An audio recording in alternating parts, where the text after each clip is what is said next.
Oke. Oke, baik, terima kasih. Izinkan saya buka untuk acara hari ini. Selamat siang, Assalamualaikum warahmatullahi wabarakatuh, rekan-rekan peneliti, dimanapun berada. Jadi, perkenalkan saya Faisal dari Yayasan Satria Budi Dharma Setia. Di sini ada beberapa peserta yang memang tergabung dalam tim-tim peneliti yang memang sudah beberapa kali kami support dan ikut acara-acara dari Yayasan Satria Budi, dan ada juga yang mungkin masih belum. Hari ini yang akan kami bawakan di acara siang ini adalah mengenai sharing session dari rekan-rekan peneliti yang kemarin sudah kami berikan ini ya, bantuan untuk bisa mengikuti workshop atau pelatihan next generation sequencing di Taiwan. Nah, ada beberapa tim dari RSCM Jakarta dan dari Universitas Udayana Bali yang berangkat dan nanti akan membagikan pengalaman mengerjakan NGS di Taiwan bersama teman-teman di sini.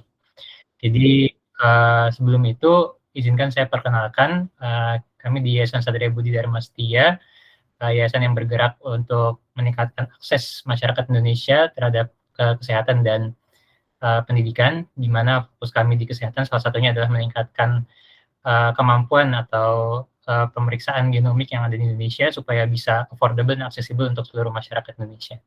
Nah, di sini telah hadir ketua kami, Dr. Vincentius Siman Budianto, dan di sini juga beliau mungkin akan memberikan pembukaan ya, Dr. Vincent ya, akan memberikan kata sambutan sekaligus menceritakan sedikit latar belakang mengenai yayasan dan program-program genomik yang mungkin bisa jadi potensi untuk kolaborasi bagi rekan-rekan atau dari institusi-institusi penelitiannya.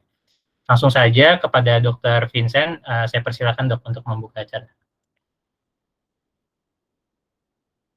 Ya, baik, terima kasih Dr. Faisal. Ya, sorry nih saya sambil di Grab ya. Jadi kayaknya saya cuma nyalain kameranya sekarang, saya matiin lagi. Baik, sebelumnya saya ucapkan terima kasih untuk rekan-rekan peneliti yang sudah hadir, terutama untuk rekan-rekan dari Udayana dan RSCM ya.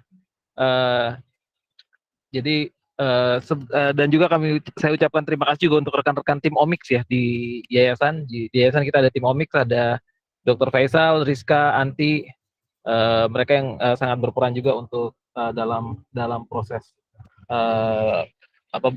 kemajuan genomik ini. Oke, jadi beberapa waktu yang lalu memang kami mengirim dua tim ke NCKU. Dan kami kirim ini memang karena sudah ada kolaborator yang sudah ada kerjasama ya antara peneliti di Indonesia dengan NCKU dan rekan peneliti tersebut adalah rekan-rekan peneliti dari Udayana, dan di sini juga sudah ada hadir ya Dr. Ayu Dewi, dan karena kami lihat kemarin ada kebutuhan untuk training, dan kami juga cukup memang kami support untuk training seperti ini. Jadi ya kami putuskan kami support untuk trainingnya, dan ada dua tim yang berangkat dari RSCM dan Udayana, masing-masing 3 orang. Jadi di saat ini saya akan pakai sekitar 10 menit aja untuk sedikit memberikan gambaran apa yang terjadi dan kenapa kami support. Oke, jadi salah satu alasan kami support adalah karena kami lihat ada hubungan ya antara teman-teman dari Udayana dan NCKU, dan itu membuat proses training dan sebagainya itu menjadi sangat fluid, dan kami sangat happy untuk bisa support hal tersebut. Dan apalagi ketika kami minta tolong juga supaya kami bisa ajak rekan-rekan dari RSCM juga, teman-teman dari NCKU juga bersedia. Training kemarin berlangsung sekitar 6 hari, dan itu meliputi pengerjaan 3 hal ya, NGS untuk pengerjaan whole genome sequencing, kemudian whole exome sequencing, dan juga amplicon base ya, yang pendekatan amplicon base, dan juga ditambah sepintas terkait bioinformatik yang dikerjakan di sana. Nah, apa yang menurut saya yang esensi inti yang kita bisa dapat itu adalah di sana itu penggunaannya sudah sampai ke level klinis. Level klinisnya itu sejauh apa? Yaitu sejauh untuk melakukan PGT, pre-implantation genetic testing. Penggunaan utamanya terutama pada IVF, dan yang kedua adalah NIPT yang dari usia 10 minggu. Dan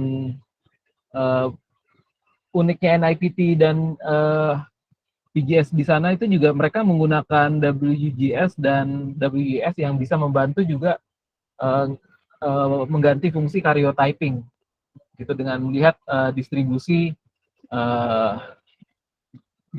dari si gen-gennya itu di kromosom berapa, karena nanti dari kuantifikasinya bisa kelihatan nih apakah ada kromosom yang hilang atau ada kromosom yang tambah. Dan selain itu nggak cuman itu aja, tapi digunakan untuk melakukan screening rare disease.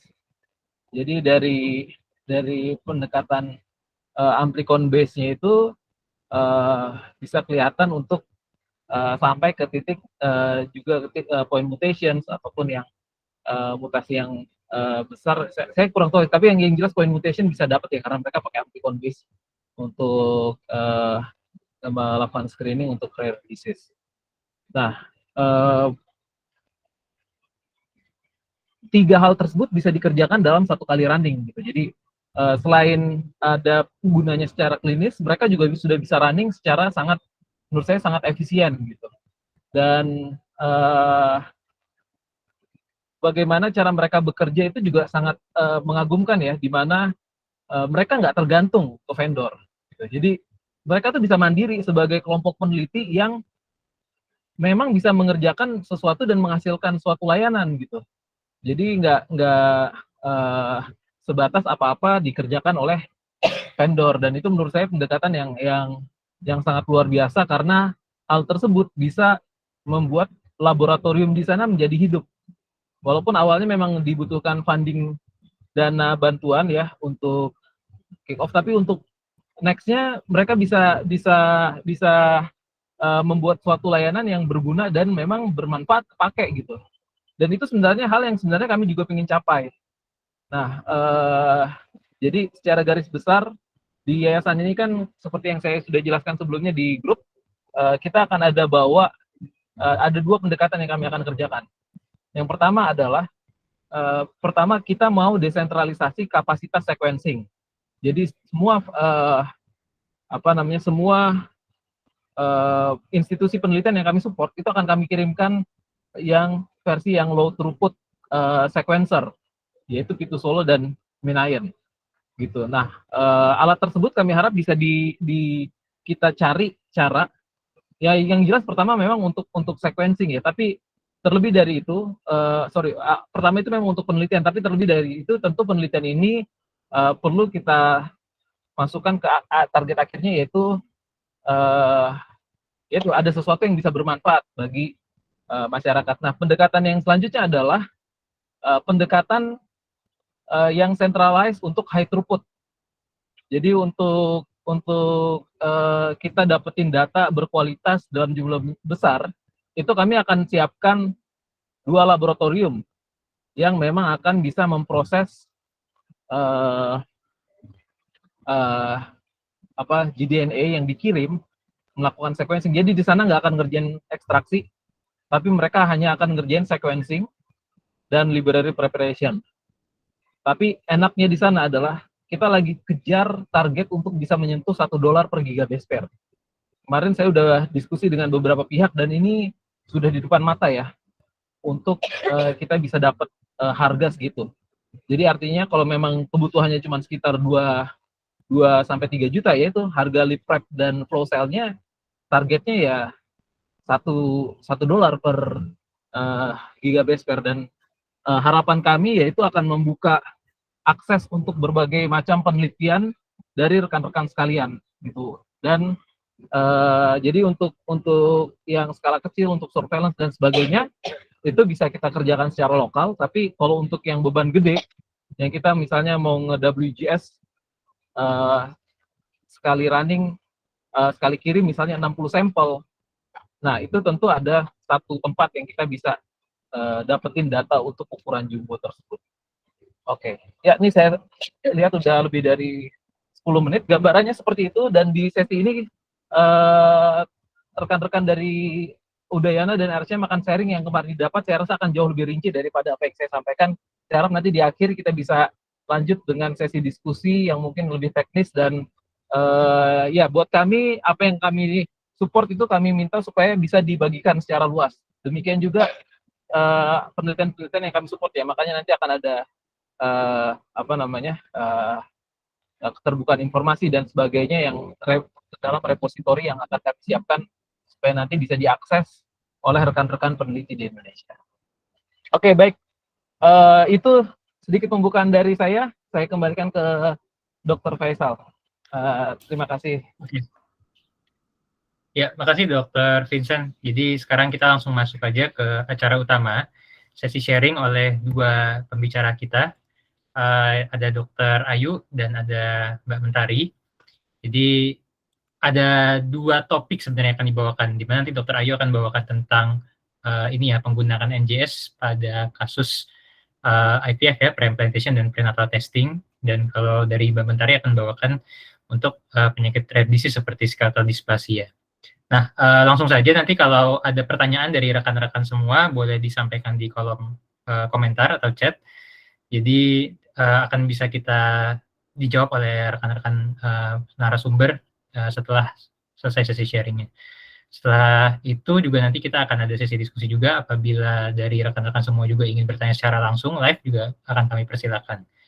Oke, langsung saja kita masuk ke sesi sharing pertama oleh Dr. Ayu Dewi, yang sesi sharingnya berjudul Implementation of NGS for Chromosomal Abnormalities Detection in Pre-implantation and Prenatal Test. Pada Dr. Ayu, dipersilakan, Dok. Ya, baik. Selamat siang. Terima kasih Dr. Faisal. Terima kasih juga Dr. Vincent untuk pembukaannya. Dok Faisal, saya screen-nya pakai ini ya, yang present your entire screen ini ya? Iya, Saya nggak familiar nih. Ya, benar ya? presentasi. Sorry. Yang panah ke atas, Dok. Yang di mana? Yang di bagian bawah. Bagian bawah kan, yang tanda panah ke atas itu ya? Betul. Oke, terus a window. Oke, I think apakah terlihat teman-teman? Ya, terlihat. Suara saya jelas? Jelas, Dok. Oke, baik. Jadi langsung saja ya. Jadi seperti tadi sudah disampaikan Dr. Vincent di awal bahwa kami diberi kesempatan untuk mengikuti training di National Cheng Kung University Taiwan atau NCKU pada bulan kemarin. Itu selama 6 hari untuk trainingnya. Jadi kami mempelajari sebenarnya banyak hal ya. Ada WGS maupun AmpliSec atau targeted sequencing. Dan saya dari Udayana nanti berbagi cerita juga dengan teman-teman yang dari RSCM. Jadi saya ingin bercerita tentang penggunaan NGS untuk keperluan yang disebut NIPT atau non-invasive prenatal testing. Jadi untuk pembuka saja, jadi kita tahu bahwa riset-riset di bidang genomik itu sangat maju sekarang ya, apalagi dengan adanya mesin next generation sequencer ini yang kita tahu membuka sekali kesempatan buat kita untuk mengetahui background genetik dari seseorang, sehingga orang kenapa lebih rentan terhadap suatu penyakit atau kenapa seseorang bisa responsif terhadap suatu terapi atau tidak itu. Jadi dengan penggunaan NGS ini kita bisa aplikasikan untuk kepentingan misalnya whole genome sequencing yang kita tahu atau disebut dengan WGS, kemudian untuk whole exome sequencing, dan juga untuk targeted sequencing atau yang kita sebut ampli-seq. Jadi mana yang kita pilih metodenya tentu saja tergantung dari tujuan kita apa, dan fasilitas yang tersedia juga jangan lupa tentang cost yang kita butuhkan. Ya, jadi kenapa Taiwan itu? Jadi yang pertama kami memang di dalam proposal yang kami ajukan ke Yayasan Satria Budi Dharma, kami memang mencantumkan kebutuhan untuk melakukan training di NCKU. Nah, kenapa NCKU? Karena kalau kita lihat, mungkin teman-teman tidak familiar dengan NCKU karena biasanya kan kiblatnya kalau nggak ke Eropa, ke Amerika atau Jepang gitu ya. Nah, NCKU itu adalah salah satu dari top 5 universitas di Taiwan, dan memang secara molekular medicine-nya juga dia merupakan top tier di sana gitu. Nah, kami berteman sudah cukup lama, jadi kalau boleh cerita sedikit, pertemuan kami pertama itu tahun 2017, di mana Prof. Sanisan itu bersama timnya, Profesor Teng dan juga Dr. Masa, datang ke Fakultas Kedokteran Udayana. Waktu itu sebenarnya dalam rangkaian promosi NCKU, jadi mereka datang ke fakultas-fakultas di seluruh Indonesia, sebenarnya salah satunya ke FK Unut. Di sana kami bertemu, dan setelah itu kami menjadi teman baik gitu. Jadi di tahun 2018 kami mengikuti workshop yang diadakan oleh NCKU, dan juga salah satu dosen dari FK Unut juga melanjutkan pendidikan S3-nya di sana. Nah, selain dengan Profesor Sani yang dari NCKU, kami juga berteman dengan Dr. Marut dari Burapha University Thailand. Dan dari pertemanan kami kemudian mencetuskan suatu kegiatan bersama, merupakan suatu konferensi dan juga kegiatan workshop yang kami sebut dengan Asia Pacific Conference and Workshop on Molecular Medicine. Itu tahun 2019 kami adakan pertama kali di Bali. Nah, karena situasi COVID kemudian sempat tertunda, dan baru tahun lalu kami lakukan yang kedua itu di Thailand. Nah, rencananya tahun depan yang ketiga akan dilaksanakan di Taiwan. Mudah-mudahan nanti teman-teman semua bisa berkesempatan untuk ikut di sana. Jadi dari riwayat pertemanan, kemudian kami juga punya kolaborasi riset, di mana tahun 2020 meskipun saat itu COVID, saya memang datang ke sana sebagai seorang visiting researcher dan melakukan riset di sana terkait dengan profil genetik kanker kolorektal. Jadi itu alasan kenapa kami mengadakan pelatihan, kami mengikuti pelatihan di NCKU. NCKU juga sudah, terutama grup Profesor Sani ya, jadi beliau adalah direktur dari Center for Genomic Medicine di sana, dan sudah bekerja dengan NGS itu lebih dari 20 tahun. Gitu. Jadi memang kalau untuk service itu belum lama, karena di awal tujuan dibuat CGM atau Center for Genomic Medicine adalah untuk riset, tapi kemudian beliau bilang kenapa tidak ditranslasionalkan saja gitu untuk bisa membantu masyarakat banyak. Jadi demikian cerita singkatnya kenapa ke NCKU gitu. Jadi apa yang kami pelajari di sana. Jadi kalau teman-teman lihat ini adalah program yang kami ikuti. Jadi ada 6 hari totalnya. Di hari pertama, hari kedua, dan di hari terakhir itu memang ada kuliah pendek tentang NGS, kemudian aplikasinya, dan kuliah singkat tentang bioinformatik. Nah, di waktu-waktu sisanya yang tidak ada kuliah itu kami memang full bekerja di lab dari pagi sampai sore.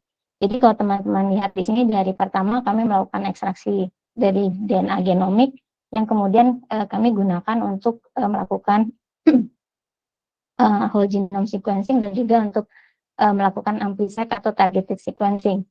Nah, di hari kedua kami melakukan ekstraksi dari cell-free DNA yang kemudian dilanjutkan dengan whole genome sequencing, dan di hari selanjutnya juga kami mengerjakan whole exome sequencing. Jadi sebenarnya dalam waktu 5 hari itu kami mengerjakan WGS, PS, dan ampli-seq gitu ya. Jadi cukup padat pekerjaannya. Nah, waktu Jumat itu semua di running bersamaan. Jadi Senin itu kami dapatkan datanya sehingga kami bisa lakukan analisis. Gitu. Jadi itu cerita singkat tentang programnya. Nah, sekarang saya ingin sampaikan atau berbagi cerita mengenai pemanfaatannya untuk NIPT seperti tadi di judul awal gitu. Jadi saya yakin teman-teman ini jauh lebih berpengalaman dibanding kami ya. Kami di Udayana ini pemula kalau di bidang NGS itu. Jadi apa yang saya sampaikan di sini adalah apa yang kami dapatkan di NCKU. Nanti kalau teman-teman ada masukan, ada diskusi silahkan gitu ya. Jadi untuk sekali lagi tadi lecture sudah saya sampaikan bahwa ada tentang NGS, aplikasinya, dan tentang bioinformatics. Nah untuk hands-on-nya itu ada pekerjaan WGS, WS, dan targeted sequencing dari 2 sumber DNA yang berbeda. Jadi kami melakukan ekstraksi DNA genomik dari darah dan melakukan ekstraksi DNA yang dari serum yang disebut dengan cell-free DNA. Nah untuk yang genomic DNA itu kami lanjutkan dengan WGS, WES, dan targeted sequencing. Nah untuk yang WES ini digunakan untuk deteksi penyakit yang disebut skeletal dysplasia yang nanti akan disampaikan Mbak Tari dari RSCM. Nah, untuk yang saya ingin ceritakan di sini adalah tentang pemanfaatan NGS untuk non-invasive prenatal testing. Jadi ekstraksi cell-free DNA itu kami lakukan dari serum ibu hamil. Jadi kami masing-masing mendapatkan tugas untuk melakukan ekstraksi tersebut. Nah, cerita sedikit tentang NIPT. Jadi NIPT itu adalah suatu metode untuk mendeteksi kelainan genetik, dalam hal ini untuk melihat adanya kelainan kromosom dari bayi yang belum lahir gitu ya. Jadi bayi masih di dalam kandungan, itu sudah bisa kita lakukan deteksi dini untuk melihat adanya kelainan kromosom gitu. Jadi NIPT karena dia sifatnya non-invasif itu dianggap lebih aman dibandingkan kalau teman-teman tahu prosedur yang invasif yang melakukan karyotyping. Jadi kromosom itu dipetakan gitu ya dari materi genetik yang diambil dari cairan amnion. Jadi cairan amnion itu adalah cairan yang menyelubungi janin, yang melindungi janin itu pada saat ada di dalam perut ibu gitu. Jadi kalau dilakukan amniosintesis itu memang risiko terjadi keguguran atau risiko infeksi menjadi tinggi. Sehingga NIPT ini merupakan satu metode untuk deteksi dini yang lebih aman kalau dibandingkan dengan melakukan suatu amniosintesis. Gitu. Jadi untuk NIPT itu bisa dilakukan sejak kehamilan berumur 10 minggu. Jadi konsepnya adalah bahwa kita mengisolasi material DNA yang ada di sirkulasi ibu. Jadi plasenta itu jadi DNA itu akan self-free DNA dari bayi itu akan bersirkulasi di sirkulasi DNA ibu. Jadi itu yang kita ekstraksi gitu ya. Oke, jadi secara konsep bisa teman-teman lihat di sini bahwa kita melakukan suatu isolasi dari DNA yang bersirkulasi dan tentu saja memang akan terjadi mix antara DNA ibu dan DNA si bayi di dalam sirkulasi ibu. Nah, kalau lihat skema di sini, kalau kita tahu penyakit ini sifatnya monogenik, itu kita bisa melakukan pendekatan menggunakan PCR, entah itu yang konvensional maupun real time, nanti tinggal diamplifikasi menggunakan primer yang spesifik untuk gen target kita. Tapi dalam hal ini kita ingin melakukan pengecekan terhadap kelainan jumlah kromosom, itu atau disebut dengan aneuploidy. Jadi kita ingin lihat apakah kromosom 1 sampai 22 dari si bayi ini normal, kemudian kromosom seksualnya X atau Y-nya juga normal atau tidak. Jadi setelah kita isolasi cell-free DNA-nya, kita lakukan whole genome sequencing gitu ya. Jadi secara singkatnya gitu, jadi setelah kita isolasi cfDNA-nya, kita kemudian lakukan library preparation, kemudian kita pooling dan masukkan ke mesin NGS itu. Kemudian setelah ada hasilnya kita analisis dan reportnya kita bisa lihat apakah ada kelainan atau tidak pada kromosom si bayi. Oke, jadi apa yang ditawarkan oleh CGM? Jadi kalau boleh cerita sedikit, sebenarnya ada opsi gitu untuk NIPT di sana. Jadi ada yang disebut NIPT 1 1.0 sampai yang 3.0, ini tergantung dari target yang target kromosom yang diteliti atau yang dideteksi. Ya, jadi semakin sederhana itu hanya 3 ini saja, karena kita tahu bahwa kelainan pada kromosom 13, 18, dan 21 itu adalah kelainan yang paling sering terjadi pada bayi gitu ya. Nah, sekaligus juga bisa melihat jenis kelamin bayi tersebut. Jadi semakin tinggi nomornya, jadi semakin kompleks pemeriksaannya itu. Jadi kalau teman-teman lihat di sini untuk NIPT 2.0 itu ini komplit keseluruhan autosom, jadi ada 22 pasang, kemudian ada X kromosomalnya juga, dan ada mikrodelesi yang juga bisa dideteksi. Nah, yang 3.0 itu lebih kompleks lagi dibandingkan yang 2 atau yang 1.0 gitu ya.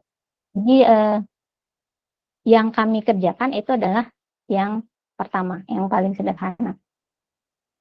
Oke, jadi protokolnya itu mengikuti protokol lab prep dari ekstraksi cfDNA dan lab prep dari Yagen. Jadi ini handbooknya. Kemudian secara konsepnya, garis besarnya ada 2 hal yang kita lakukan. Yang pertama, ekstraksi dari cell-free DNA. Nah, di sini kita melakukan kurang lebih sama dengan kalau teman-teman saya kira familiar kalau isolasi DNA dari darah itu dengan berbasis spin column, ini kurang lebih sama ceritanya, tapi hanya spesimennya yang berbeda yaitu dari plasma gitu. Jadi proses yang sama, dicuci, kemudian DNA-nya diikat, komponen selain DNA itu dibuang gitu, dan tahap terakhir adalah melakukan elusi dari cfDNA-nya. Nah, kemudian cfDNA itu punya ukuran yang spesifik gitu ya, dikatakan 140 sampai 180 base pair. Dan dalam hal ini kita tidak butuh melakukan fragmentasi sebelum kita mengerjakan lab prep gitu. Jadi setelah kita isolasi, kemudian kita bisa langsung masuk ke tahap lab prep gitu. Jadi dalam lab prepnya ada 2 tahap secara umum, yaitu yang pertama penambahan A, dan yang kedua adalah ligasi dengan adapter. Jadi setelah melakukan tahap itu, kita cek kualitas DNA. Kualitas DNA sudah dicek dulu di awal waktu kita selesai ekstraksi yang pertama. Kita cek pakai nanodrop. Nah, karena kami waktu itu berenam, ada 6 sampel yang kami kerjakan, dicek berapa konsentrasinya, kemudian dibuat menjadi konsentrasi untuk working solutionnya 10 nanogram. Gitu ya. Jadi dicek dengan nanodrop dibuat dengan konsentrasi ini. Nah, selain dengan nanodrop, kami juga mengerjakan elektroforesis kapiler untuk mengecek kualitas DNA ini, dan bisa dilihat di sini untuk sampel-sampel yang kami kerjakan itu range ukuran dari DNA yang dihasilkan itu adalah antara 140 sampai 200 base pair seperti yang tadi saya sampaikan ya. Jadi kualitas DNA dicek dengan nanodrop, konsentrasi dan kualitas DNA itu dicek dengan nanodrop dan dengan elektroforesis kapiler yang alatnya namanya lab kit kalau di sana. Oke, nah setelah dibuat tadi library itu kemudian dicek kembali. Nah, memang sayang di sampel yang 2 ini konsentrasinya jadi terlalu rendah. Waktu dicoba untuk menaikkan intensitasnya, sampel yang lain jadi terlalu tebal. Jadi untuk sampel nomor 2 memang kita akhirnya exclude-kan pemeriksaan. Jadi setelah selesai ekstraksi, kemudian buat lab prep, kita cek kualitasnya. Nah, tadi Dr. Vincent sudah sampaikan di awal bahwa NCKU ini dapat melakukan running NGS itu untuk berbagai tujuan tuh sekalian itu. Jadi kalau teman-teman lihat di sini, ini adalah pekerjaan untuk WGS dari cfDNA, kemudian WGS dari genomic DNA, WES dari genomic DNA, dan juga AmpliSeq gitu ya. Jadi semua yang kami kerjakan di dalam 5 hari itu di-pooling jadi satu gitu. Dan kemudian di running bersamaan. Ya, jadi saya kira ini teman-teman juga sudah paham karena sudah lebih sering mengerjakan NGS daripada kami. Jadi sebelum masuk ke flow cell-nya sequencer itu dilakukan denaturasi gitu ya. Jadi memang di sana yang kami pakai itu adalah Illumina NextSeq 550. Jadi ini adalah protokol umum yang dilakukan kalau kita akan memasukkan sampel ke flow cell. Jadi dilakukan denaturasi, kemudian dipooling dan seterusnya. Itu ya. Jadi setelah masuk mesin di hari Jumat, hasilnya seperti ini. Jadi semuanya oke. Nah, untuk sampel cfDNA kami itu kalau dilihat di sini kan tadinya ada 6 ya, karena dieksklud 1, nomor 2 tidak memenuhi persyaratan untuk sequencing. Kalau teman-teman lihat di sini, ini kan total semua sampel yang dijalankan di mesin. Jadi kalau lihat untuk yang NIPT ini saja ada total reads yang bisa dibaca di sini, jadi kurang lebih sama variasi 6 sampai 8 juta reads. Nah, dari sini kemudian dilakukan pekerjaan bioinformatics. Ini teman-teman RSCM nih yang lebih jago, kami pelan-pelan nih ngikutinya gitu ya. Jadi setelah dilakukan analisis bioinformatics, singkat cerita gitu. Jadi report yang nanti diberikan ke dokter yang mengirimkan sampel itu adalah seperti ini. Jadi kalau ingat tadi NIPT 1.0 itu kan mendeteksi 3 kromosom saja ya, untuk mendeteksi kelainan terutama pada 3 kromosom, yaitu kromosom 13, 18, dan 21. Jadi semua kromosom memang dibaca, dilihat, tetapi kemudian fokusnya dilihat pada 3 kromosom ini. Jadi kenapa diberi tanda bintang dan merah, karena target yang dideteksi adalah 3 kromosom ini. Jadi kalau dia set skornya berada di antara -3 dan 3, itu artinya dia normal. Kalau di atas sini, itu artinya terjadi penambahan jumlah kromosom. Kalau di bawah sini artinya terjadi pengurangan jumlah kromosom. Jadi contohnya misalnya untuk Down syndrome, di mana terjadi trisomi 21, maka bintang merah ini akan ada di atas sini. Tapi kalau dia misalnya ada monosomi, berarti dia akan ada di bawah sini. Yang monosomi artinya dia kan hanya ada 1 kromosom. Kromosom kita kan berpasangan. Jadi kalau trisomi berarti lebih dari 2, monosomi berarti ada 1 gitu. Itu ya. Jadi dari sini bisa dilihat bahwa sampel ini normal. Nah, untuk seks kromosom kita bisa lihat di sini apakah dia laki-laki atau perempuan. Jadi bisa dilihat dari intensitas warna yang ada di sini. Nah, untuk kasus ini adalah perempuan. Jadi memang untuk 6 sampel yang kita cek itu semuanya normal. Jadi kami tidak bisa menunjukkan contoh yang abnormal. Tetapi saya kira bisa teman-teman bayangkan kalau misalnya tadi saya sampaikan trisomi 21 berarti nanti tanda bintangnya ada di sini. Kalau dia trisomi 13 berarti bintangnya di sini. Gitu ya. Kalau dia monosomi berarti di bawah. Gitu. Itu yang bisa saya ceritakan. Jadi ini adalah kumpulan foto-foto selama di sana. Sebenarnya fotonya sih banyak ya, tapi yang saya sampaikan di sini adalah kondisi di lab, di tempat mesin sequencernya. Ini labnya dengan pemandangan yang cakep kalau di luarnya, jadi betah kalau ada di lab. Ini waktu kami diundang makan malam, dan ini adalah saat akhir kami menerima sertifikat dan dinyatakan lulus dari itu.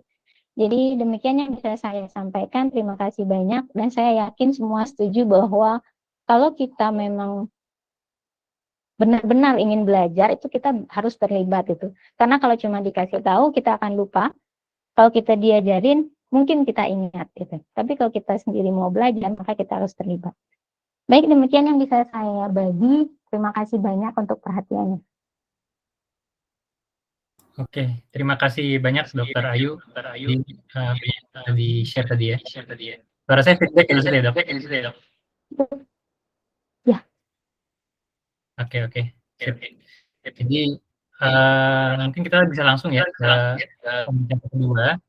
Ada Mbak Mentari di sini dari RSCM yang akan membawakan materi mengenai implementation of NGS for skeletal dysplasia and rare disease of unknown etiology. Oke, Mbak Mentari, langsung saya persilahkan ya Mbak, silakan. Ya, terima kasih Dok Faisal dan Dr. Ayu. Saya izin share screen.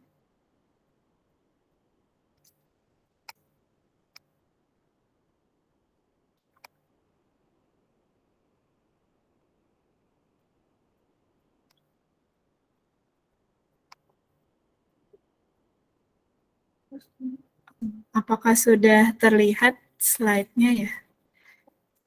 Izin. Sudah terlihat. Ya, baik. Bismillahirrahmanirrahim. Assalamualaikum warahmatullahi wabarakatuh. Untuk Bapak Ibu, dokter dan rekan-rekan sekalian, sebetulnya di sini saya ingin menceritakan seperti yang tadi Dokter Ayu sudah ceritakan ya, pengalaman kami pelatihan di NKCU. Gitu.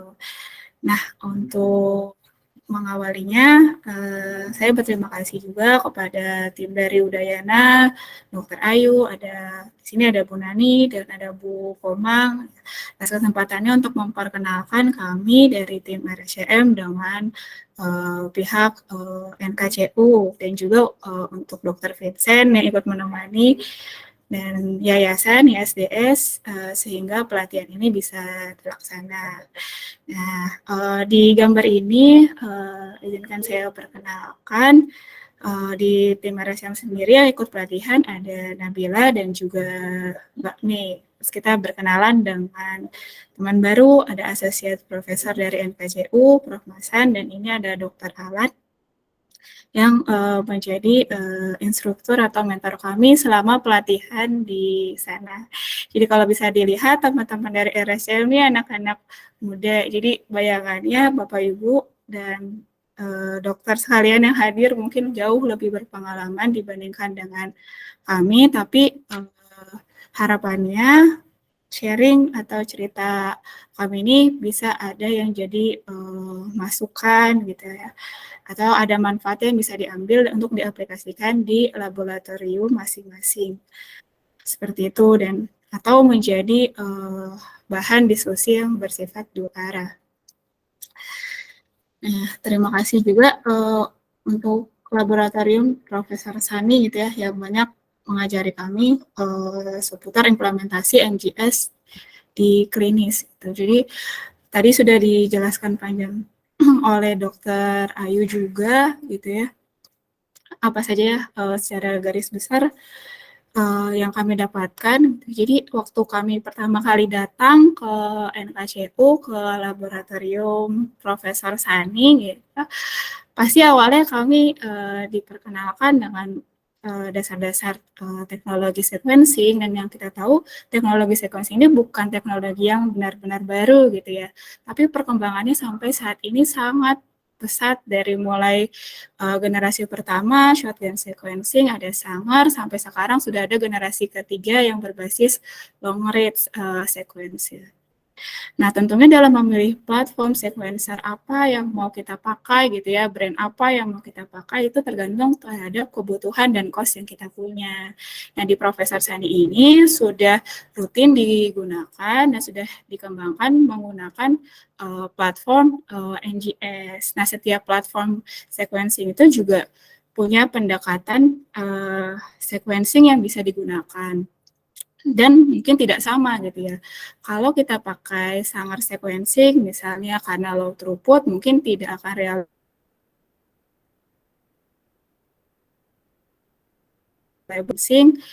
yang generasi ketiga mungkin kita bisa melakukan WGS atau WS bergantung kepada spek alat sequencer yang kita punya gitu di laboratorium. Nah, tentu sudah sangat familiar sekali ya di Bapak Ibu sekalian gitu ya. Apa bedanya WGS, WS, dan targeted gitu. Kalau whole genome ya berarti kita mau sequencing satu genom, exome hanya di bagian daerah exon yang bagian dari gen yang ditranslasi, targeted di bagian daerah spesifik yang mau kita target. Nah, kalau untuk klinis gitu, kita mau analisis human varian yang pada umumnya gitu ya, dengan WGS kita bisa analisis dari mulai SNP, indel-indel yang kecil, struktural varian, copy number, dan bahkan di seluruh bagian dari genom ya, karena kita sekuensinya satu genom ya, mau di daerah promotor, mau di daerah splicer, kita bisa dapat informasinya. Tapi kalau di exon ya kita cuma bisa dapat mutasi atau varian-varian yang ada di exon. Mbak Mentari, sepertinya slide-nya belum di ini ya, belum di show, masih belum di slideshow. Masih slide pertama nih yang tampil. Apa sudah berganti, Dok? Masih belum, Sepertinya belum.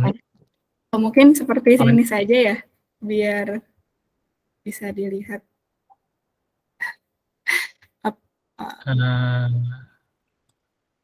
Bisa sambil di ini ya, kalau di slideshow nggak kelihatan ya, Mbak? Kalau di slideshow seperti ini sudah masuk, Dok? Oh, enggak, belum masuk juga. Masih yang pertama ya, Dok? Oke, nggak apa-apa Mbak, kalau memang trouble nanti bisa seperti ini aja di manual ya. Oke. Mungkin tab-nya bisa ditutup Mbak, yang ini nih, yang tab yang clipboard slide font ini dinaikin supaya gambarnya lebih terlihat, slide-nya lebih luas. Yang di pojok kanan atas.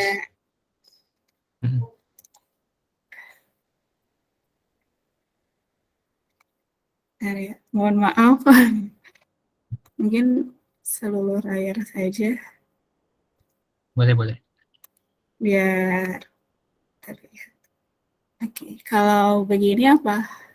Terlihat ya, Dok? Sudah. Iya, ini. Oke. Terima kasih, Mbak. Iya, seperti itu. Oke, baik, izin dilanjutkan ya, Dokter. Nah, Ya, silakan, Mbak. mungkin seperti itu. Nah, cuma balik lagi tadi ya, ke cost yang kita punya gitu. Kalau misalnya kita mau WGS, itu minimal DIP yang kita butuhkan untuk mengcover satu genom itu minimal 30 ya, biar hasilnya valid. Artinya output data yang akan keluar itu 90 giga. Nah, bayangan saja kalau misalnya di laboratorium Profesor Sani pakai NextSeq 550, itu yang paling high throughput-nya itu 120 giga. Jadi sekali jalan sequencing cuma bisa muat satu sampel gitu. Nah, karena masalah cost itu, apalagi misalnya untuk klinis ada biaya yang dibebankan kepada pasien, tentu kita perlu menekan cost-nya gitu ya. Kalau untuk membangun database, WGS akan sangat bermanfaat gitu. Tapi untuk misalnya diagnosis seperti itu, kita bisa pakai pendekatan yang bisa lebih murah, misalnya pakai WES atau targeted. Kalau di clinical setting sendiri, kapan sih kita pakai WS atau kapan kita pakai targeted? Mungkin ini hanya salah satu gambaran alurnya saja. Jadi misalnya para klinisi di lapangan gitu ya, sudah tahu riwayat keluarga pasien, kemudian sudah melihat gejala klinis pasien dan menemukan kalau pola ini kayaknya pasien menunjukkan gejala kelainan genetik ya yang sifatnya diturunkan. Dan kalau klinisi sudah sangat yakin kalau penyakit genetik atau kelainan genetik ini disebabkan karena suatu mutasi di gen tertentu yang sudah tahu gitu ya penyebab mutasinya, bisa dilakukan targeted sequencing sebagai untuk menegakkan diagnosa atau diagnosis gitu ya. Tapi ada kalanya klinisi benar-benar nggak punya ide gitu ya, ini kenapa ya, tapi paham kalau ada pola kelainan genetik, jadi bisa dilakukan WS, tapi klinisi nggak tahu nih mutasinya itu sebenarnya terjadinya di mana. Nah, di platform NGS sendiri untuk target enrichment tadi kita bisa pilih ya dari mulai platformnya, kemudian kita pilih pendekatannya, apakah WGS atau WWS atau targeted. Nah, cara enrichment targetnya itu bisa berbasis PCR atau bisa berbasis probe. Kapan kita pakai PCR, kapan kita pakai probe? Tadi ada banyak pertimbangannya, yang pastinya kalau di lab pertimbangan nomor satunya adalah cost biasanya. Biaya kita terbatas gitu. Nah, PCR tentu akan lebih mudah dan secara wet lab-nya, load-nya lebih ringkas gitu ya, dibandingkan dengan probe ini capek banget wet lab-nya gitu ya, kalau dibandingkan dengan PCR, dan PCR jauh lebih mudah. Tapi PCR punya keterbatasan gitu. Kalau misalnya target kita itu sudah lebih dari 100 target region, itu akan sangat sulit sekali kalau mau target dengan PCR. Jadi kalau lebih dari 100 region, bahkan kalau lebih dari 50 atau lebih dari 60, ya sudah, mau tidak mau kita bisa pakai capture dengan probe gitu. Nah, probe ini juga lebih mahal ya kitnya. Jadi dilihat kembali lagi kepada tujuan. Nah, sebetulnya whole exome sequencing ini kan juga sebetulnya targeted ya. Cuma targetednya jangkauannya lebih luas saja, yaitu semua exon yang ada di genom. Nah, whole exome ini dia sebetulnya memakai enrichment pakai probe ini gitu ya. Jadi dia targeted enrichment, pendekatannya pakai probe untuk mentarget seluruh exon. Nah, kalau yang dilakukan di laboratoriumnya Prof. Sani untuk targeted sequencing-nya, kami sangat belajar ya bagaimana alur berpikir ya seperti itu ya. Jadi kita identifikasi masalahnya dulu. Nah, ini yang paling bisa mengidentifikasi tentu para klinisi ya yang ada di lapangan, yang tahu permasalahannya, atau mungkin kita juga sebagai saintis bisa mengidentifikasi problem. Ternyata kalau di Taiwan, meskipun skeletal dysplasia ini adalah rare disease, tapi cukup common di Taiwan. Jadi ini menjadi permasalahan nih di Taiwan. Tapi kalau dari studi literatur, ada 247 gen yang terlibat dengan skeletal dysplasia. Wah, overwhelm banget kalau kita harus mentarget 247 ya. Yang harus kita lakukan kurasi dulu nih, mana gen-gen yang penting banget dari 247 itu sebagai diagnosis tahap awal. Nah, Profesor Sani dan rekan-rekan di lab-nya itu memilih 5 gen, karena 5 gen ini, mutasi di kelima gen tersebut itu common untuk skeletal dysplasia dan sifat penurunannya adalah autosomal dominan gitu. Jadi kalau cuma punya satu kopi allele aja udah terekspresi tuh penyakitnya. Nah, setelah memilih spot-spot mana aja nih yang bisa dipakai untuk diagnosis skeletal dysplasia dengan targeted sequencing, hotspotnya mana aja, Profesor Sani dan teman-teman memilih metode yang mungkin karena cuma 5 gen dan cuma ada sekitar 50 target region masih bisa nih di-cover oleh PCR base. Jadi kita pilih Profesor Sani dan kawan-kawannya memilih metode PCR base. Kalau kita memilih metode PCR base atau amplicon base, berarti kita harus desain primernya. Dan mendesain primer ini bisa kita desain secara mandiri atau menggunakan jasa. Setelah mendesain primernya, terus tahapan berikutnya adalah pengembangan panel dari primer-primer yang sudah kita desain. Kemudian tentu harus divalidasi dulu sebelum dilakukan implementasi di klinis. Nah, cerita sedikit apa sih yang dilakukan NKCU sewaktu masa pengembangan panelnya gitu. Jadi di sini dapat insight banget dari teman-teman di NKCU. Ternyata untuk validasi di tahap awal itu kita tidak butuh banyak-banyak kok, tapi di sini ada 17 pasien yang secara klinis benar-benar ajak nih.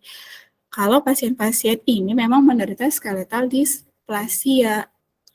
Nah, terus dites dipakai primer yang sudah kita desain, itu di 51 target region menunjukkan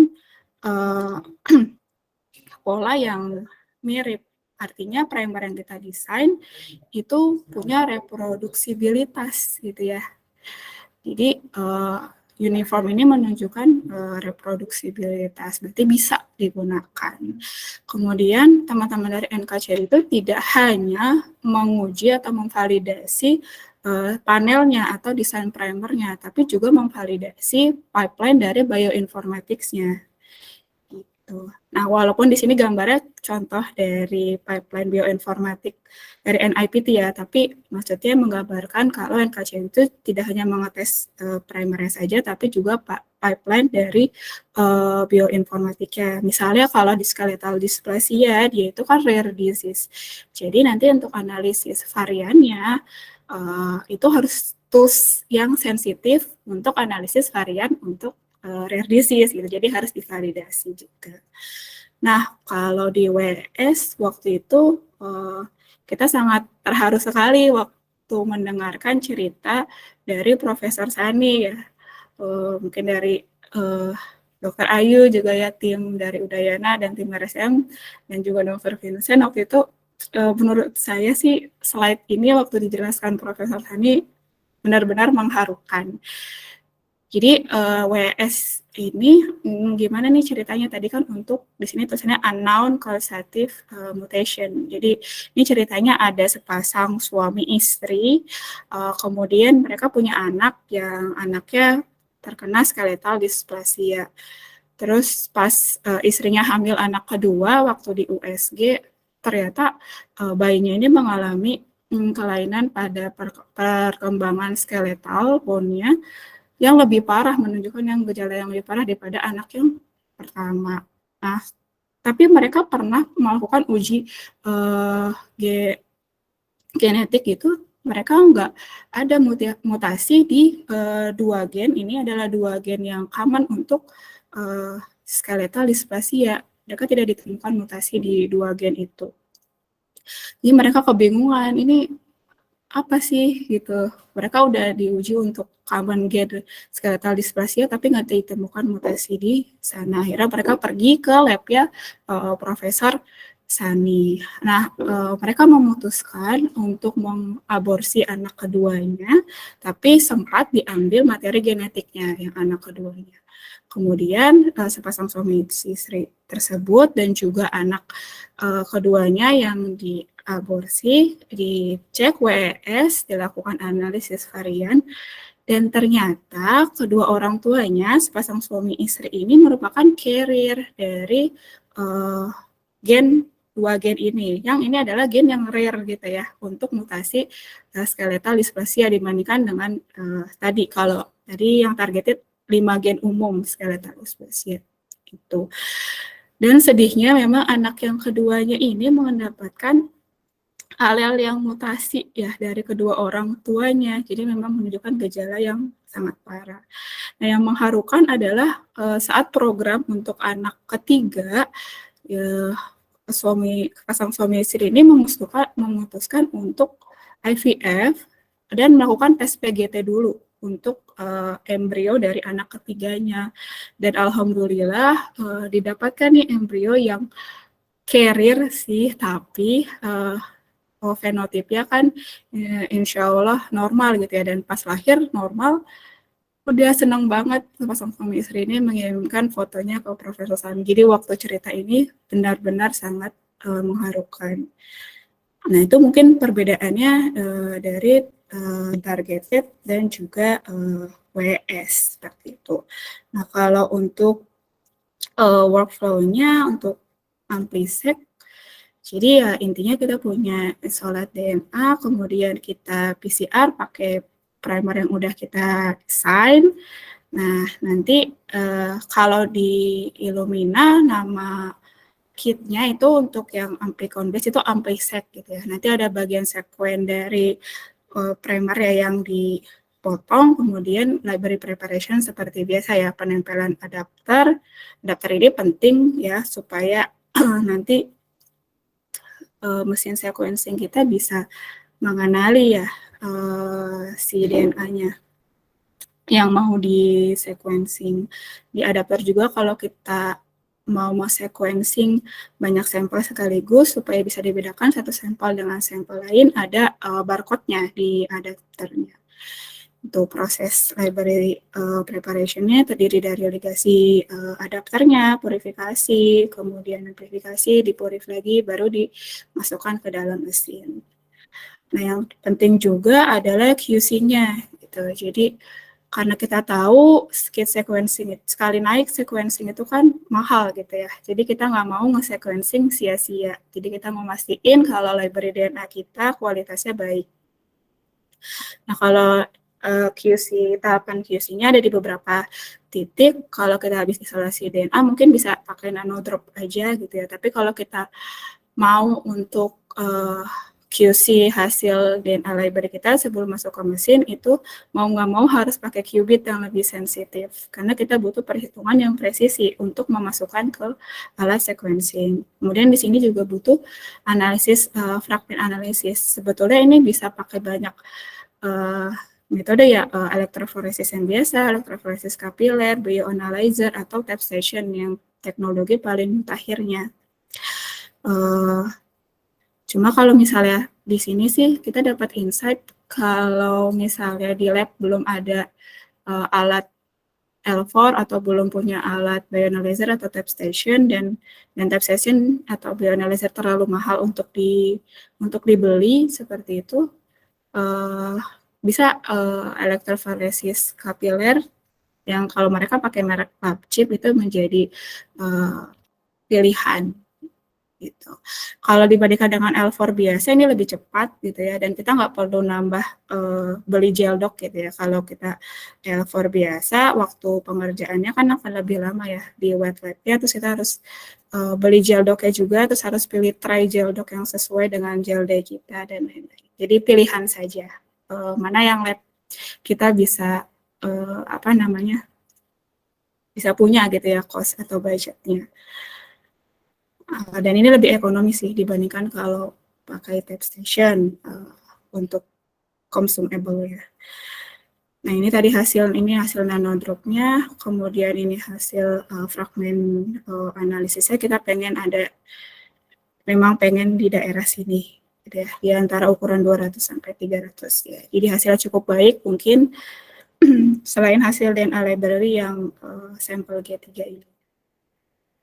Nah, kalau WS-nya tadi sudah disinggung sempat di awal, karena dia pakai probe ya. Jadi ini pengerjaannya memang jauh lebih, load-nya lebih tinggi dibandingkan dengan targeted.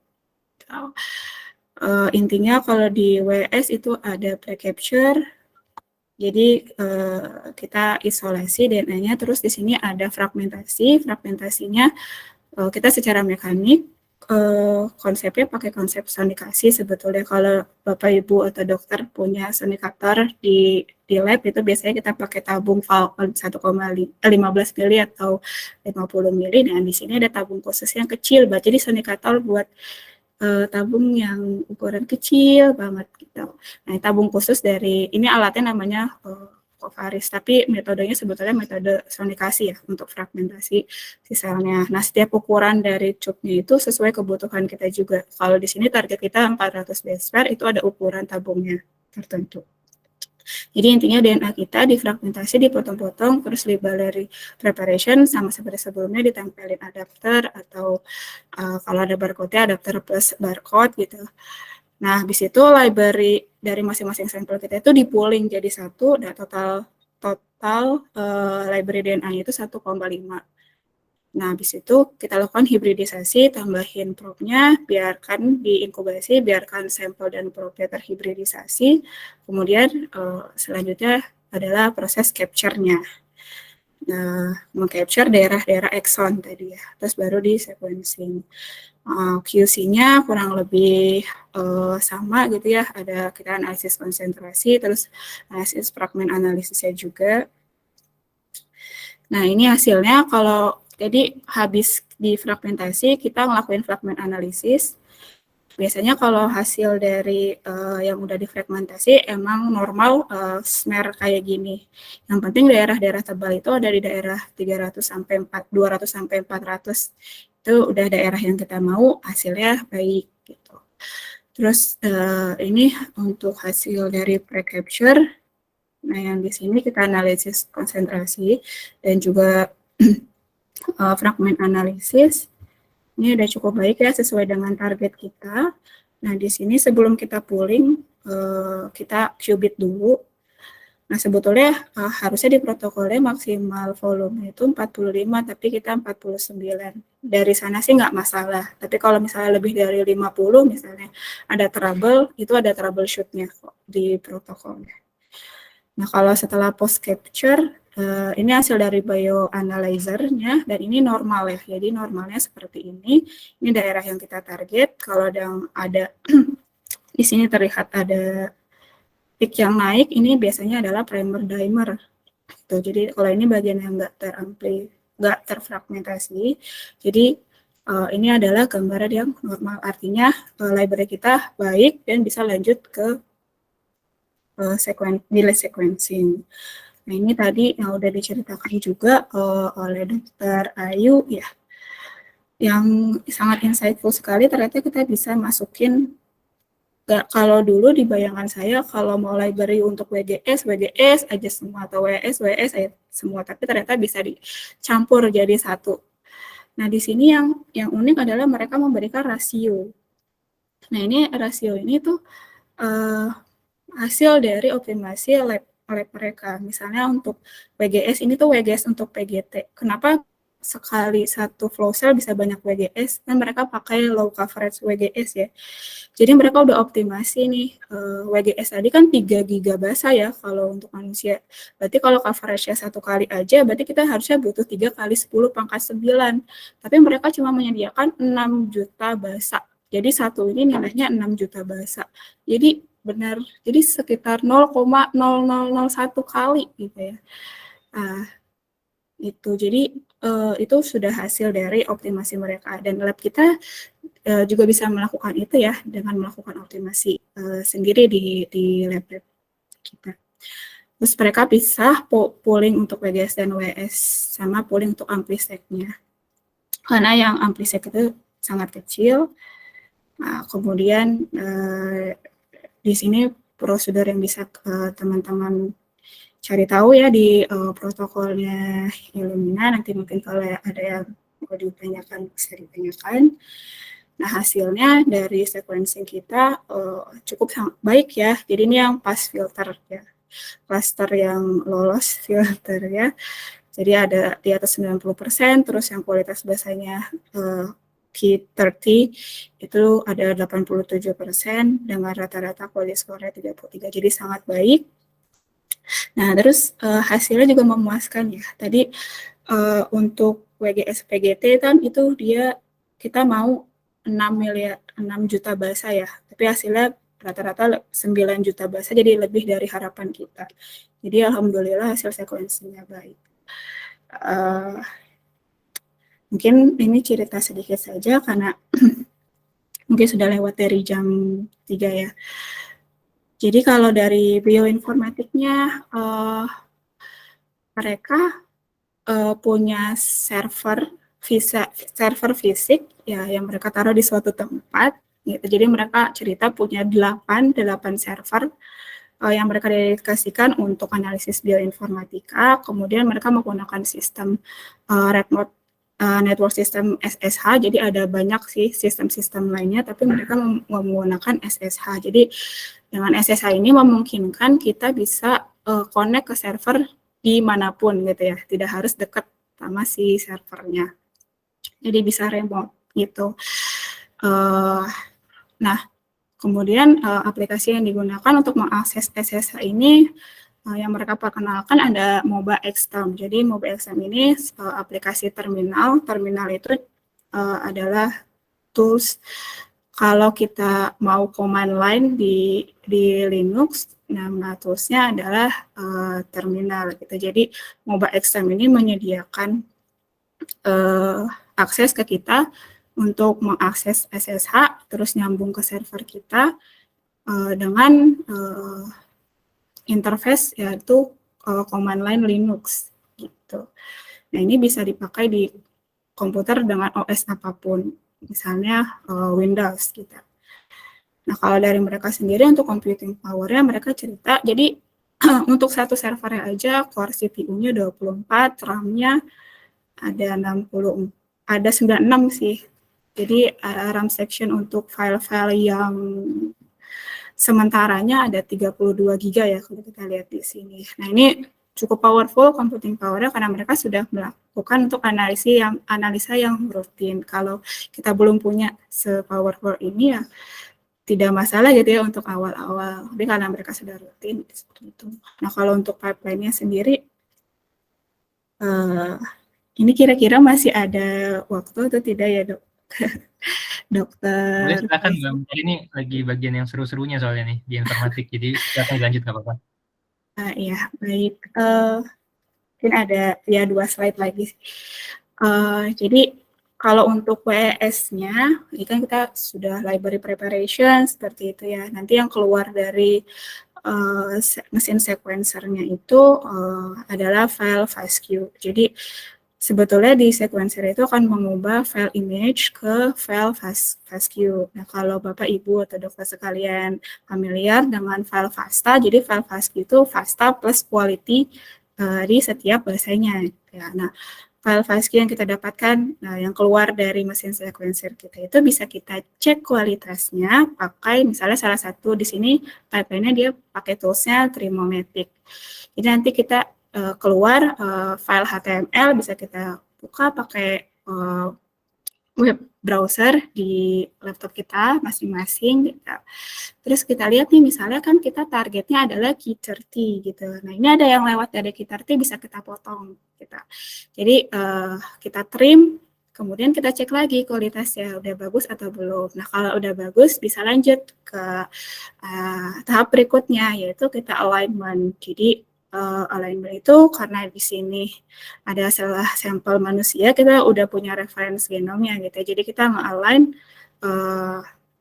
hasil reach dari sequencing kita dengan reference genomnya adalah reference genom manusia.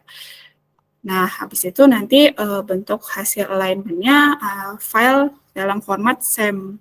Nah, file dalam format SEM itu filenya besar ya, karena dia ada misalnya ada hasil mapping kita, kemudian ada quality mapping kita dan lain-lain. Nah, itu bisa kita kompres menjadi bentuk binary filenya, yaitu bank file. Jadi bank file itu filenya lebih kecil ukurannya dari SEM, jadi bentuk dekompresnya. Nah, itu binary tapi 1010 yang ngerti cuma komputer ya, kita nggak ngerti gitu. Tapi ada file yang membersamainya, file indeksnya. Itu bisa kita buka di tools kayak IGV, itu bisa memvisualisasi file BEM ini. Jadi kalau kita mau lihat di region tertentu, misalnya di sini, oh ya di posisi ini ternyata sampel kita itu alelnya heterogen dan lain-lain, kita bisa lihat apakah itu benar-benar mutasi atau ada error, itu bisa kita lihat di sini. Lanjut setelah di alignment, untuk WES dan untuk AMPLISEC, kita maunya analisis varian gitu kan. Jadi kita analisis varian di GATK, di haplotyper. Nah, kalau di AMPLISEC itu dia pakainya MUTEC.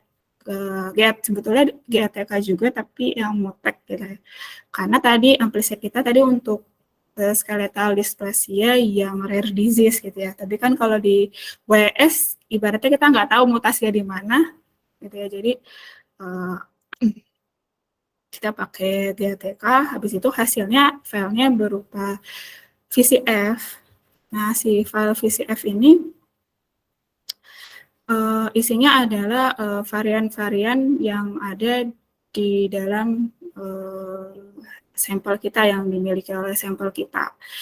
Gitu. Nah, tahapan berikutnya, adalah filtering varian, anotasi, dan interpretasi data. Nah, kalau yang kita pelajari dari NKCU, kita diajarkan ini sebetulnya semi manual ya. Jadi dari file VCF itu kemudian kita buka di Excel.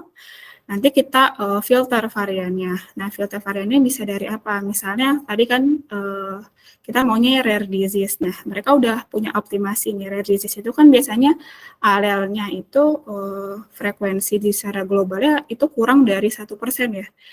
Nah, tapi kurang dari 1% itu angka pastinya berapa? Nah, biasanya itu adalah hasil optimasi dari tiap lab. Mereka punya udah hasil optimasi di lab mereka 0,025 gitu. Ya udah kita filter varian yang AF-nya, alel frekuensinya 0,025, kemudian kita lihat, oh ya ini variannya, terus di sana kita dapat IDRS-nya yang nge-link ke database, terus kita lihat di database-nya, nah ketika kita melihat merefer ke database itu adalah proses kita menganotasi. Kita lihat di database SNP, kita lihat dia tuh mutasinya apa sih? Di sini mutasi dari J ke A gitu ya, sesuai dengan VCF kita, file VCF kita. Kemudian kita bisa link ke database lain, misalnya ClinVar, untuk melihat si mutasi ini itu punya korelasi nggak dengan penyakit tertentu atau disease tertentu. Oh, ternyata dia patogenik dan disease-nya adalah achondroplasia. Nah, di sini interpretasi data kita.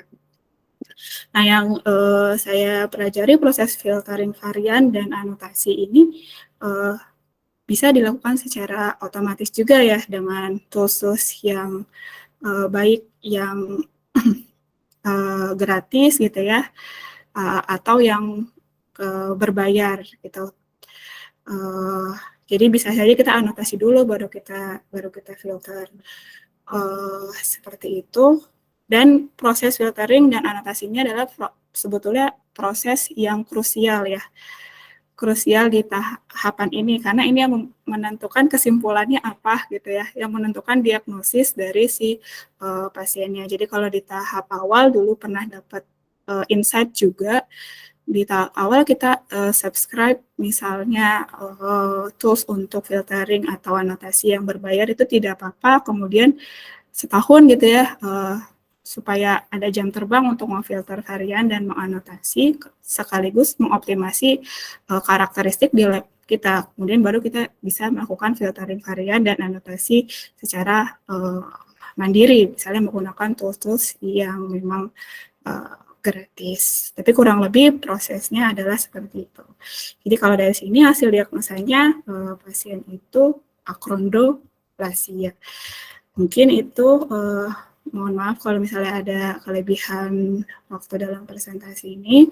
Sekali lagi saya berterima kasih kepada Yayasan ISDS, kemudian teman-teman dari Udayana, Dr. Ayu, dan juga teman-teman dari RSCM. Semoga sharing ini bisa bermanfaat. Terima kasih, Dr. Faisal. Oke, ya, makasih Mbak Mentari. Jadi kita sudah dapat 2 sharing ya dari Dr. Ayu dan Mbak Mentari. Terima kasih banyak. Sekarang saya buka sesi diskusi. Saya mengundang Dr. Ayu, Mbak Mentari, dan Dr. Vincent untuk bisa standby ya, menjawab pertanyaan dari peserta yang sudah bergabung. Oke, untuk pertanyaan pertama ini sudah ada yang mengangkat tangan dari Bu Widya Eka. Dipersilakan Bu untuk bisa menyampaikan pertanyaannya. Baik, terima kasih banyak Dr. Faisal. Maaf, Bapak Widya ya. Oke. Waalaikumsalam. Ya, nggak apa-apa. Oke, Pak.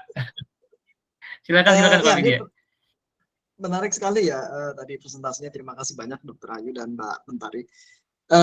Saya punya pertanyaan untuk masing-masing. Yang pertama untuk Dr. Ayu dulu. Ya, kalau untuk sisi teknis sih sebenarnya cukup jelas ya dari Dr. Ayu tadi.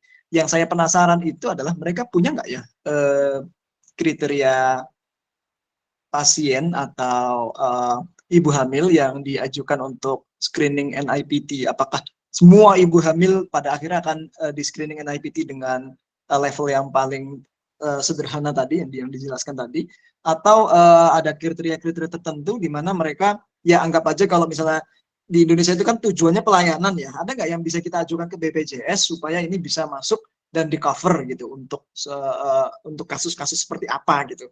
Karena ya itu tadi kemudian saya pikir kalau di Indonesia itu nggak mungkin kita nggak bisa menyediakan layanan ini. Cuman yang perlu diperhatikan juga adalah konsekuensinya. Artinya kalau misalnya terdeteksi ada suatu kelainan kromosom, terus mau apa gitu? Apakah kita sudah boleh katakanlah misalnya abortus medisinalis pada kasus-kasus tersebut?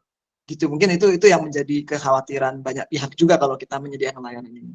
Itu yang pertama untuk Dr. Ayu. Yang kedua untuk Kak Mentari. Ya ini tadi mohon maaf nih banyak gangguan, jadi kalau telepon masuk kan langsung putus gitu.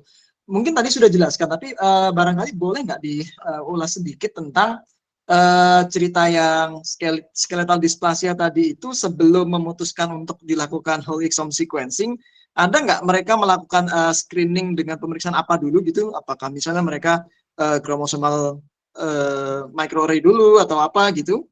Kemudian itu apakah langsung dilakukan trio kepada pasien dan kedua orang tuanya atau ada tahapan lain? Dan bagaimana mereka menentukan varian yang mereka temukan itu patogenik atau tidak? Apakah melalui mereka punya database-nya, barangkali itu bukan mutasi baru, atau sistem scoring, atau mereka melakukan protein modeling atau bagaimana? Mohon maaf kalau sebelumnya sudah dijelaskan. Ya memang sih, memang bisa sih kayaknya ya kalau baca papernya, tapi ya lebih menarik menyimak penjelasan Kak Mentari.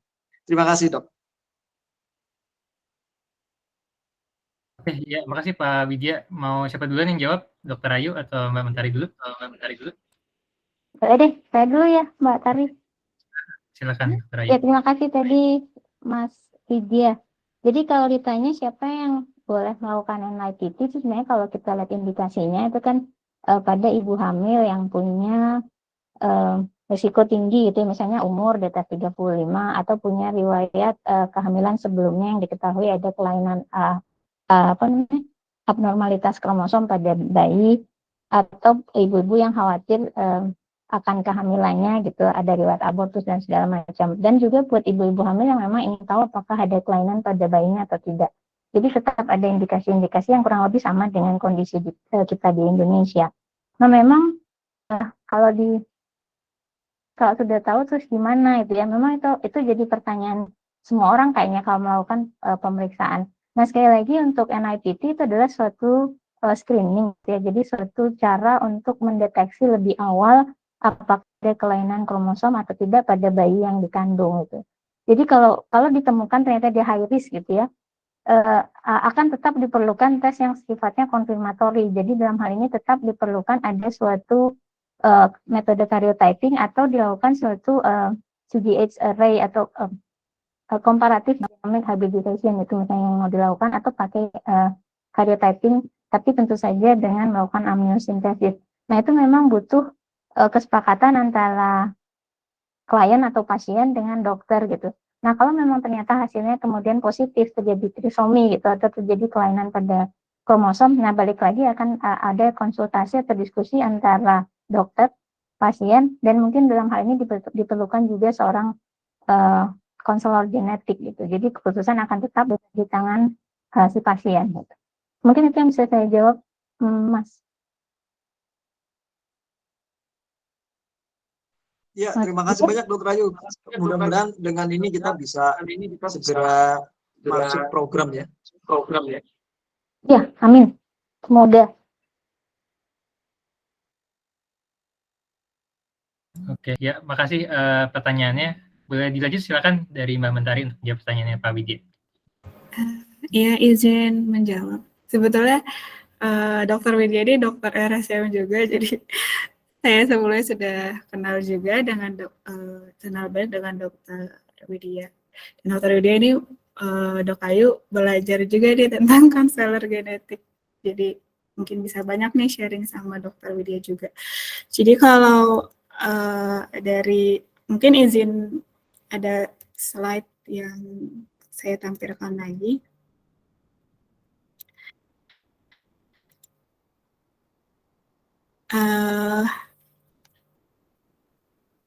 Nah, jadi betul Dr. Widya. Jadi sebelum mereka akhirnya memutuskan WS, karena WS ini kan ya tidak murah juga gitu ya, walaupun lebih murah kalau dibandingkan WGS yang tapi kan tetap tidak murah gitu. Jadi awalnya mereka sebetulnya sudah tes genetik gitu, sudah tes genetik di gen-gen yang memang gen utama skeletal dysplasia. Jadi kalau secara klinisnya memang sudah tegak kalau itu adalah skeletal dysplasia, tapi mutasinya di mana? Tadi ada 247 gen ya yang terlibat dengan skeletal dysplasia. Nah, pikiran pertamanya kan menuju ke 5 gen utama ya, dari skeletal dysplasia, tapi begitu dites di 2 gen di antara 5 gen itu menunjukkan mereka tidak ada mutasi di gen utama penyebab skeletal dysplasia itu. Akhirnya diputuskanlah untuk melakukan WS. Seperti itu sih, Dokter Widya. Semoga bisa menjawab. Ya, terima kasih. Ini pas banget tadi saya kepotong di situ, memang ada telepon masuk itu. Nah, terus setelah dari targeted sequencing dulu ya, baru habis itu dilakukan whole exome sequencing. Kemudian waktu whole exome sequencing itu langsung trio berarti ya? Iya, betul dok. Langsung trio sepasang suami istri itu dan anaknya yang digugurkan. Oke, baik. Oh iya, ada anak yang digugurkan juga ya, benar-benar.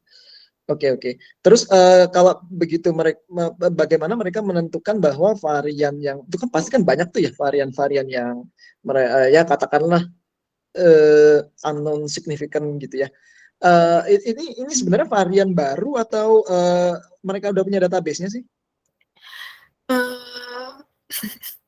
Kalau itu kalau itu saya sebetulnya tidak menanyakan lebih jauh ya ke pihak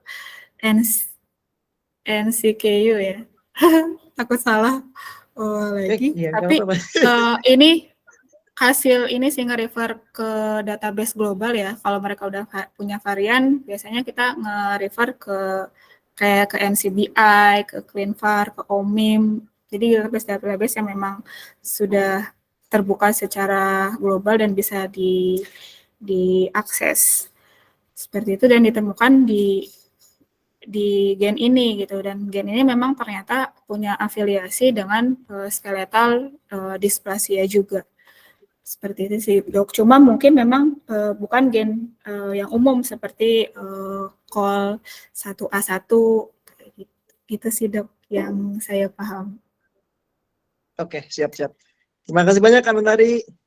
Iya, terima kasih banyak, dok. Oke, sip. Sama-sama, terima kasih atas pertanyaannya, Pak Widya. Kita, karena terbatas waktu ya, mungkin satu pertanyaan lagi, boleh dari Pak Doni Naupars, dipersilakan. Ya, selamat siang semuanya. Terima kasih Dr. Ayu, Mbak Mentari, atas presentasinya. Pertanyaan saya sih sebenarnya lebih ke teknis ya, tadi Dr. Widya. Dr. Widya itu ternyata lulusan Undip ya? Muridnya Prof. Sultana bukan sih? Iya betul, saya adik kelasnya Bang Doni. Oh iya, siap. Salam kenal. Ketemu lagi kita di sini. Nah, pertanyaan saya itu mengenai teknis tadi kan. Untuk misalnya kan kita kebanyakan di sini belum pernah NGS sama sekali. Belum pernah bioinformatik sama sekali. Dari pengalaman Dr. Ayu dengan Mbak Mentari, untuk learning curve-nya itu untuk belajar whole genome sequencing, whole exome sequencing, targeted sequencing plus bioinformatiknya itu boleh di-share nggak pengalamannya, kira-kira learning curve-nya sesulit apa sehingga kita yang baru nanti ini bisa prepare ke depannya kita harus apa gitu, bisa curi start gitu. Mungkin itu dari saya. Oke, terima kasih Pak Doni. Siapa yang mau jawab nih? Rayu atau Mbak Mentari? Mbak Mentari dulu ya, sambil saya ulang lagi pertanyaan tadi dari Pak Doni, Dr. Ayu. Ini sudah terdengar Dr. Ayu ya suaranya? Oke. Mungkin boleh dari Mbak Mentari dulu dijawab, Mbak. Persilakan. Iya, izin menjawab dari Pak Doni. Ini saya juga ibaratnya levelnya masih beginner gitu juga ya Pak Doni di sekuensi ini. Tapi saya menikmati proses pembelajarannya. Jadi kalau sesusah apa sih belajar sequencing dan bioinformatik?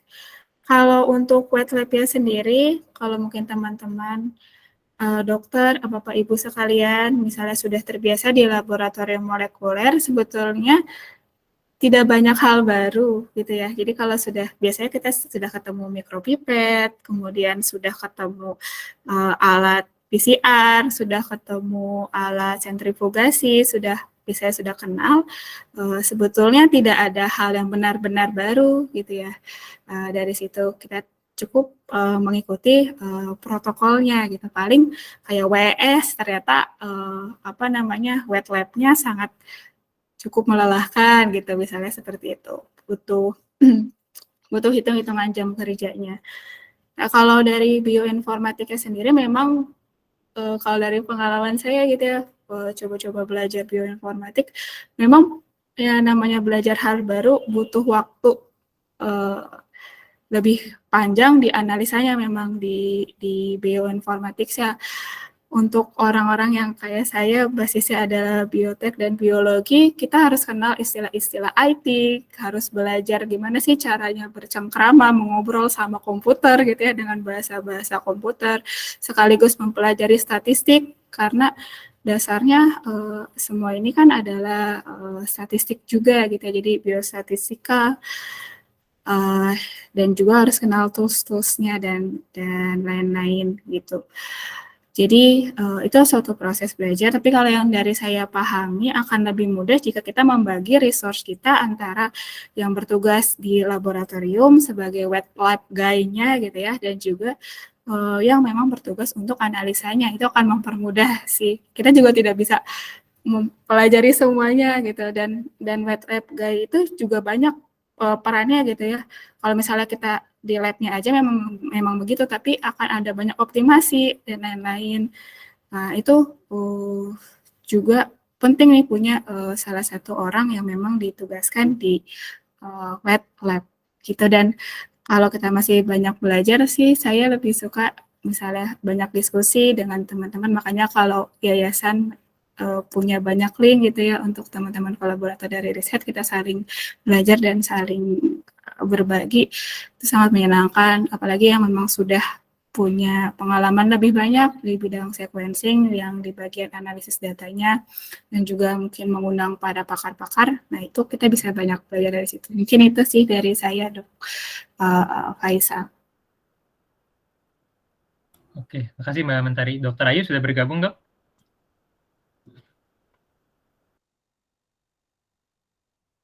Untuk menjawab pertanyaan dari Pak Doni.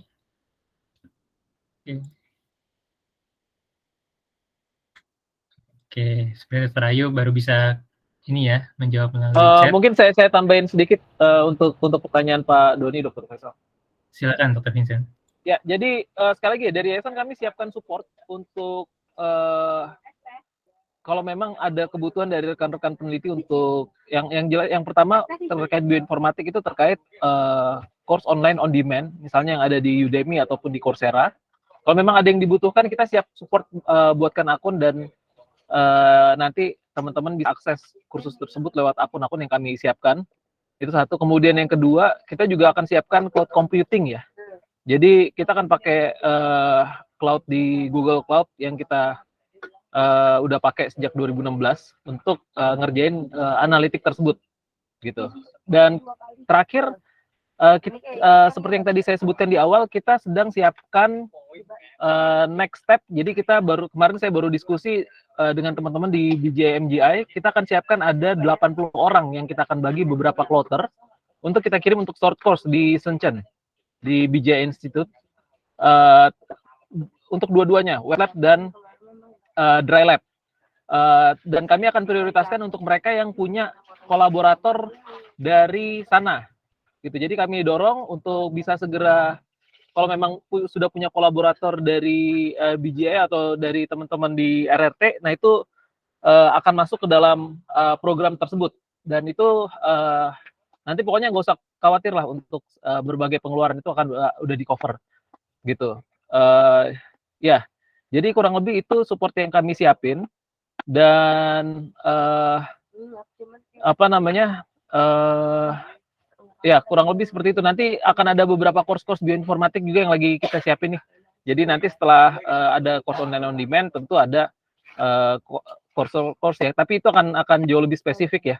Kayak misalnya contohnya yang di MCKU, mereka pakai Cielo WGS. Jadi WGS tapi cuman nggak nyampe 1,5x aja dia untuk kebutuhan datanya. Nah itu mereka cek distribusinya, dan saya rasa sih harusnya secara teknis nggak terlalu susah sih ngerjain kayak gitu ya, untuk melihat distribusi dari fragmen-fragmennya untuk ganti karyotyping. Jadi ya seperti itu yang akan kami siapkan untuk support rekan-rekan sekalian. Ya, saya kembalikan ke Dr. Faisal. Terima kasih. Oke, mungkin untuk support dari yayasan ya mengenai course online on demand, boleh di-share kontak personnya dari yayasan, boleh di chat ya, nanti untuk kontaknya. Jadi rekan-rekan peneliti dari masing-masing institusi boleh kontak kita punya PIC untuk course, nanti bisa mendaftarkan dan kita bisa seleksi sesuai dengan kriteria yang dari yayasan. Jadi bisa kedepannya tidak menutup kemungkinan kita juga akan ada program-program lain yang juga bisa diakses oleh rekan-rekan. Nanti kami akan sampaikan pengumumannya melalui kontak person yayasan atau melalui website kami di genome.dharma.or.id. Oke, mungkin itu ya sementara ya untuk menjawab pertanyaannya. Karena sudah jam 3:30, mungkin saya tutup dulu ya Dr. Vincent ya. Kita bisa lanjutkan di sesi berikutnya. Mudah-mudahan nanti kita juga akan banyak acara-acara, akan banyak sharing-sharing dan seminar dan acara-acara lainnya yang bisa juga untuk selain untuk memberikan ilmu juga bisa menjadi pintu masuk ya untuk teman-teman berjejaring. Tadi ternyata ada yang sorry dok, ada satu lagi dok yang saya perlu umumkan. Jadi next step untuk teman-teman di Udayana, kita akan undang juga Prof. Sani dan tim ke Indonesia gitu. Jadi kita akan siapin hands on ya untuk prosedur-prosedur tersebut di Udayana gitu. Dan kebetulan di sana juga sudah ada alat yang serupa dan kita lagi coba nanti kita gap analisis dan apa yang kurang supaya nanti kita bisa run course ataupun running program tersebut. Dan memang rencananya kita akan bawa banyak tuh alat sequencing. Salah satu kick off-nya juga kita lagi rencanain untuk kick off supaya gimana caranya kita bisa support NIPT project nasional ya. Projectnya Prof siapa namanya dok yang di IMERI? Prof saya lupa. Prof Budi Wiweko bukan? Wah, Prof Budi Wiweko. Nah, gitu. Jadi itu yang lagi kita siapin supaya nanti salah satu utilisasi dari peralatan tersebut bisa digunakan untuk NIPT ya. Cuman ini agak tricky sih untuk optimisasi di Promethean. Cuman itu yang sedang kita siapkan juga. Ya, itu aja sedikit tambahan dari saya. Terima kasih Dr. Faisal.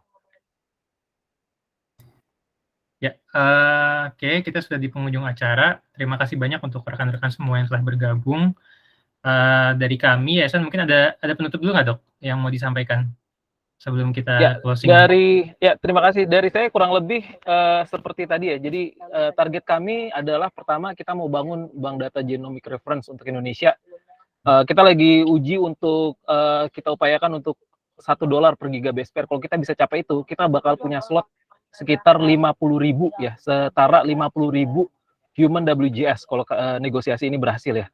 Target saya ini harus bisa selesai maksimal di April untuk negosiasi ini. Kemarin harganya kami udah dapat, itu doable untuk kita dapat $1 per gigabase per untuk kita bangun genomic data bank untuk Indonesia. Memang nanti akan ada campuran antara biodiversitas dan human, tapi saya akan pastikan untuk human itu kita bisa dapat at least 20.000 tes yang nanti juga sebagian besar akan dipakai juga untuk rekan-rekan peneliti yang kami support. Dan juga selain itu ya itu kami akan kirimkan sekitar 60-an unit untuk low throughput untuk bisa disiapkan untuk rekan-rekan sekalian. Dan hal-hal yang kami nilai itu adalah ketika ada kolaborasi dan proaktivitas itu akan juga sangat membantu supaya kami juga bisa bergerak lebih cepat ya. Cuman untuk saat ini memang kita masih kumpulin RAB, kita mau lihat budget constraint-nya ini sebesar apa, supaya nanti dari situ kami akan tentukan support kami. Tapi yang jelas support untuk sequencing itu sangat jelas memungkinkan ya, sequencing dan alat sequencer yang low throughput untuk masing-masing institusi. Ya, itu sedikit tambahan dari saya. Terima kasih Dr. Faisal dan rekan-rekan sekalian, tetap semangat untuk penelitian. Oke, ya, terima kasih Dr. Vincent. Jadi kedepannya mungkin akan banyak proyek-proyek yayasan terkait dengan genomik, dan kami juga sedang mengumpulkan rekan-rekan mitra dari source of funding lain yang kira-kira bisa membantu untuk meningkatkan akses genomik di Indonesia. Jadi mungkin untuk pada rekan-rekan peneliti yang kami perlukan adalah lebih banyak nih peneliti-peneliti di bidang genomik, lebih banyak SDM ahli bioinformatik yang bisa membantu untuk meningkatkan keilmuan dari genomik dan bioinformatik di Indonesia, sehingga kita juga bisa menuntaskan ya banyak masalah-masalah kesehatan yang terjadi di Indonesia yang bisa kita lakukan tentu dengan kapasitas kita sendiri, dengan SDM kita sendiri, dan resource kita sendiri. Jadi banyak pemeriksaan yang bisa dilakukan di sini tanpa perlu kita kirim ke luar negeri. Oke, mungkin itu ya sementara untuk sharing session kali ini. Saya mengucapkan terima kasih banyak kepada dua narasumber kita, Mbak Mentari, Dr. Ayu, juga sebagai Ketua Yayasan Dr. Vincent telah memfasilitasi adanya acara ini. Saya sebagai MC undur diri. Kami mohon maaf apabila ada yang kurang-kurang selama penyelenggaraan acara ini. Apabila ada yang ingin disampaikan atau ditanyakan kepada yayasan, boleh dikontak nomor yang sudah kami sampaikan di chat. Terima kasih banyak rekan-rekan semua. Selamat sore. Wassalamualaikum warahmatullahi wabarakatuh. Waalaikumsalam warahmatullahi wabarakatuh.